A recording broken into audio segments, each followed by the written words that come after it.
Some killers hide, while others openly bring terror.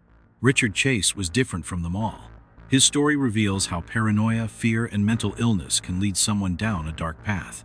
By day, he seemed like an ordinary man, but by night, he spread death across the streets of Sacramento. With psychological issues dating back to childhood, Chase had shown violent tendencies from a young age. Rejected by his family and alienated from society, he gradually developed paranoid delusions. He believed drinking human blood would cure his illnesses.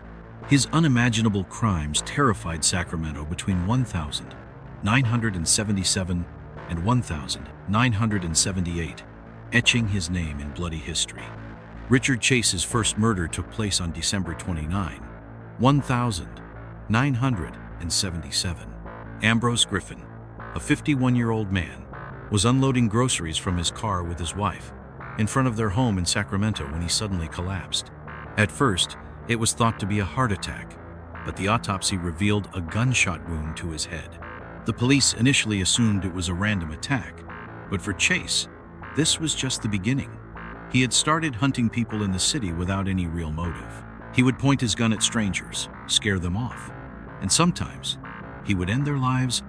On January 15, 1978, Chase broke into a home in Sacramento.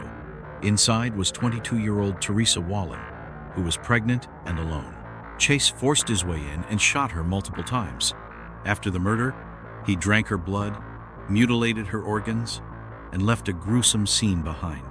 This crime revealed Chase's increasing thirst for blood and savagery.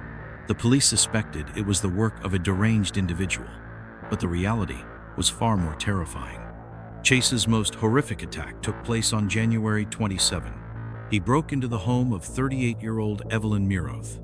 Inside were Evelyn's 6-year-old son Jason, her 22-month-old nephew David, and a friend, 51-year-old Dan Meredith.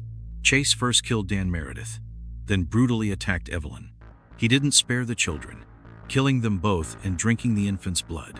After mutilating the corpses, he left the house without any concern for evidence. Chase's brutal murders alarmed the police. A witness saw him fleeing from his last crime scene and gave the police his description. The authorities acted quickly and arrested Richard Chase at his home on January 28, 1978. He was still wearing clothes stained with blood. During the trial, his lawyers argued that Chase was insane and not responsible for his actions. However, the jury found him guilty of 8 murders and sentenced him to death. Richard Chase's story ended on December 26, 1980, when he took an overdose of medication in his prison cell. The court had rejected his insanity defense and found him fully responsible for his crimes. However, his case remains infamous, not only for the brutality of his murders, but also for the debates surrounding his psychological state. Richard Chase continues to be remembered as one of the most terrifying killers in modern crime history.